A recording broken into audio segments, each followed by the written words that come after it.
G'day legends. Today we're going to be talking about what I would refer to as the mastering mindset. So we're going to talk about all things mastering. This isn't necessarily going to be a tutorial so much as showing you how to master a song or anything like that. It's more explaining like the mindset going into mastering and then a couple of practices you can do to hopefully set you up to succeed when you do start mastering. So mastering can mean different things to some people. They might think of it as like loudness or compression, EQ of the overall song, adding extra space, cleaning the track up, and they're not wrong. All of those things can definitely be part of the mastering process. For me, the best way I like to explain mastering when I have a client and they're like, what is mastering?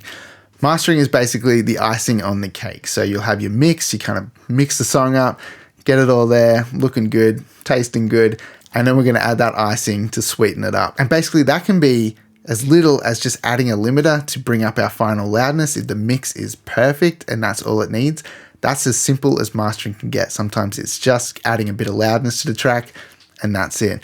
If the track needs a little bit of fixing with EQ, there might be some problematic frequencies, then we can start cleaning things up a little bit. Or if something needs to be enhanced, we can boost things. We can use multi-band compression to even things out. If there's some uneven dynamics happening, maybe the low end's sort of like inconsistent and we need to tighten that up. Some multi-band compression on the low end and maybe even smoothing out the highs might be really good. If the track sounds really narrow and we need to just give it a tiny bit more width, tiny little bit of spatial width can add wonders to a track. Obviously, there's a line with all of this stuff, with all the processing. You know, some people never put a widener on a master, but you know, people do, and it sounds great sometimes. So just, there's never a do or do not, just like do what sounds good, but also with mastering, be wary because the little things make a really big difference on the master. When you're mixing, you can go crazy. You can add a 10 dB shelf to a snare drum to like bring out the crack in it.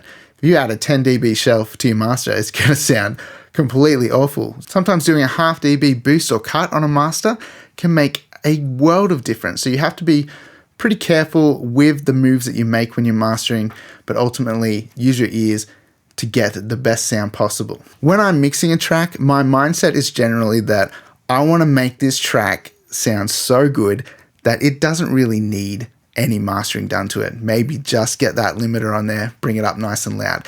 That's the goal with mixing. And I've heard some big mixers say stuff like that, like CLA, you know, he got a master back and he said, why does it sound different? What did you change?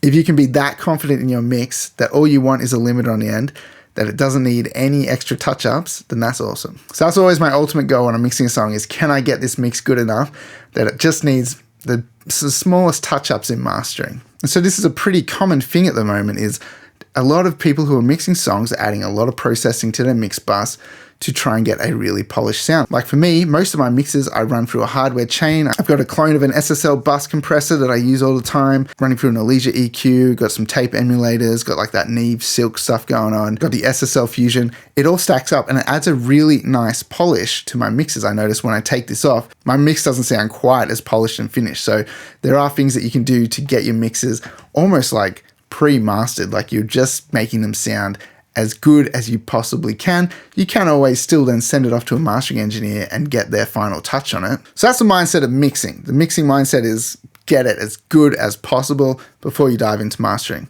And the mastering mindset is, let's not mess this up. Let's like consider the track, consider what it needs, not necessarily go into autopilot of adding processing that you would do to every master. You need to really listen to the track, see what it needs. Does it need much? Or could you simply just bring that master volume up and call it a day? I've done plenty of masters where all I've had is a single EQ and maybe like a limiter and maybe a clipper or something like that, and that's it.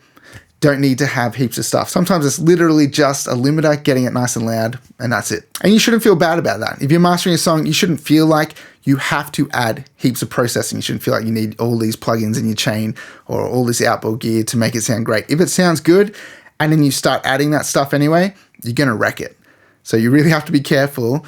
Does it need this stuff? Then yeah, start going for it. If it doesn't, don't add it just because you've got it there. Just because you've got 20 grand of rack gear, that's awesome. If the track doesn't need it, do not run it through it because you will just ruin it. Ooh.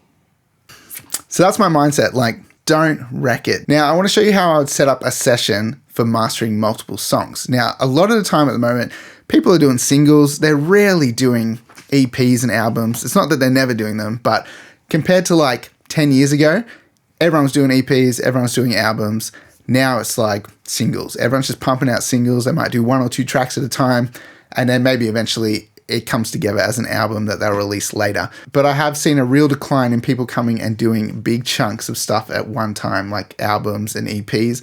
It doesn't really happen so much anymore. But if you do get to the point where you have an EP of songs or an album of songs that need mastering, or they're tracks that you've worked on and they've already been mastered, but now you need to master them as an album to make sure it's all nice and cohesive, then I want to show you how I'd go about setting this up to make it a successful job. So let's dive into Logic now, and I'll show you how I set up an album for mastering. If you enjoy the content on this channel and you want to show your support, consider maybe joining the Patreon page below, checking out my website, got a bunch of drum samples and mixing courses, buying your gear through Sweetwater using the affiliate link below, any of the affiliate links below, buying plugins through those. That helps support this channel, and I really appreciate any of those things. Okay, so here's a 10-track album that I mastered this week, all laid out. And this is typically how I'd go about mastering an album. Basically, just drop all your tracks into the session. Obviously, it's nice to color them so you can see all the different songs, and it's more pleasing to look at. But the most important thing that we're seeing here is this top track here. See how we've got every single song here? They're all muted at the moment, but they're all just up there. Now, this is our mix. You can see I've got it labeled as a mix. Now, this is our kind of control. This is where we can just jump back and listen to the mix without any of the processing that we've applied. It's really important to have this there so that you can quickly jump back, listen to the track before you're mastering, make sure you're not wrecking it. It's really easy to start taking something a bit too far, and then you can jump back and listen to the mix and be like, oh, I've changed it a fair amount. Maybe we need to back things off a little bit. Because ultimately, you don't want to send back a mix that is super dramatically changed. You want to make sure that you are enhancing it, but if you send back something that sounds completely different to what they sent you, it's probably going to shock them a little bit, and they also may not like it. And that's not to say that sometimes you can't push a master and get it to really come to life with a bit of extra processing, but you do have to be careful because sometimes that's not going to go down well either. So it's always good to have that there to be able to jump back, compare your master, make sure you're improving it. The good thing about this is you can listen to all the tracks in one go as well. You can jump between them, have a quick listen, make sure everything's sounding cohesive. So I will often, when I'm mastering an album, I can get really sporadic at times where I just go jump to that song, listen to that, jump over here, listen to this one. And I just see, how do these sound? Are they working well next to each other? Because obviously the idea of mastering an album is that it sounds cohesive to some extent. Obviously, some songs can be mixed and quite differently, and you can't go and force it to sound like another song that's mixed completely differently.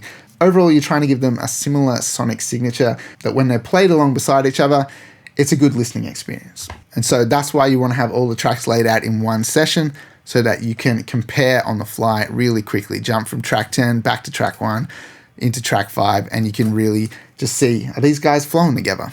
Are they all a similar volume? And it's also important to have something where you can check your metering. So there's a couple options that you can use for metering. Logic just has a multimeter. This is what I typically use. I think they've got a couple of metering plugins in there, but this is the one I like to use. It gives you like an overall like EQ spectrum, as well as it gives you the LUFS up the top and also like RMS and everything you need to do to be able to measure loudness, as well as check out the overall sort of EQ shape of the tracks and make sure everything is sort of looking good next to each other. Obviously, you don't mix with your eyes, but it is good to be able to see that stuff. So for example, I can jump between these tracks, check them out.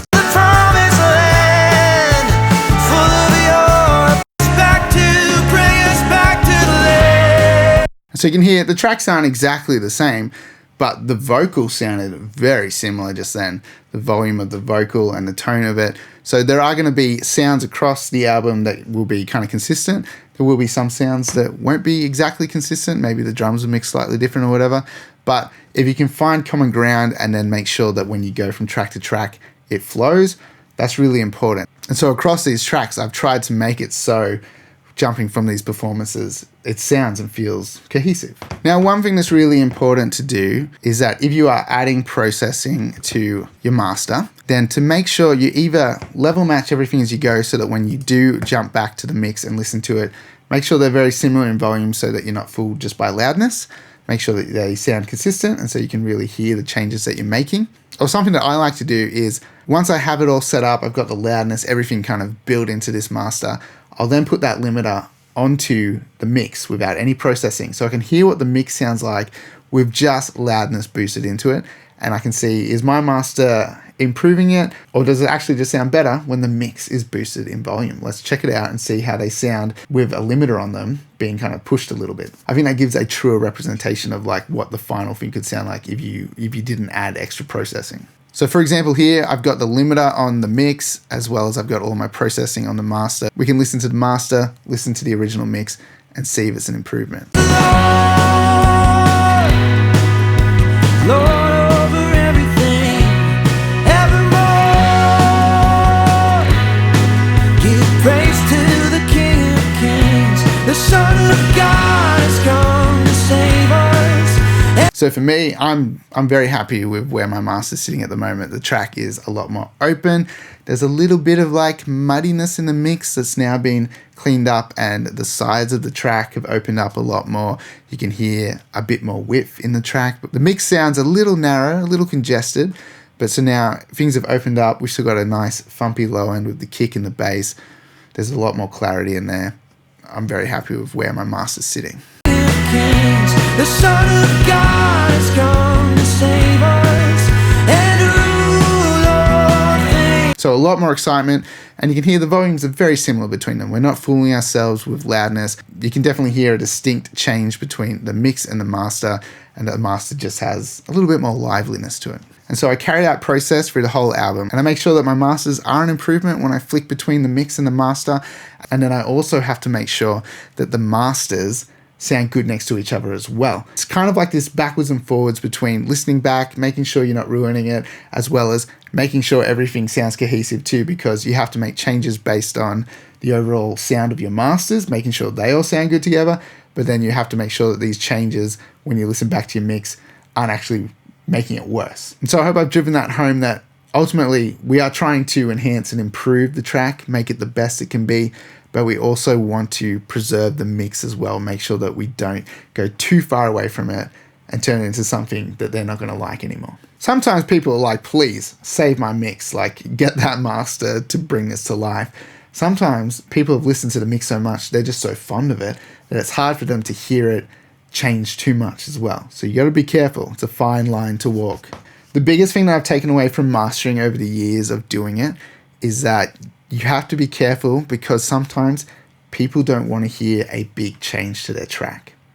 So just keep that in mind. If you're mastering someone else's music, just be delicate, be careful, just treat it with respect, try and make it as good as you can, but be careful you don't take it too far away from the original sound. Try and improve that original sound as much as you can. So that's typically my approach to mastering like an EP or an album. If you're mastering a single, sometimes you are just mixing within your session, and if you're the one who's going to do the master as well, it can be good to just bounce that mix out and then come back to it later and do your mastering like we're doing here, just in a separate session where you can't go and keep fiddling with the mix and whatever.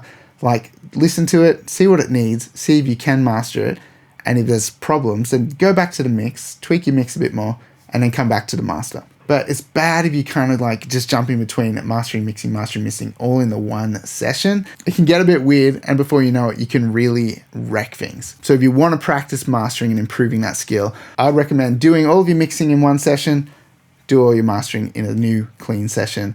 That way you can just focus on the mastering and then trying improving it that way. So ultimately, mastering needs discipline and respect for the track. That's the ultimate thing at the end of the day, is just like respect the mix and just try and make it as good as you can.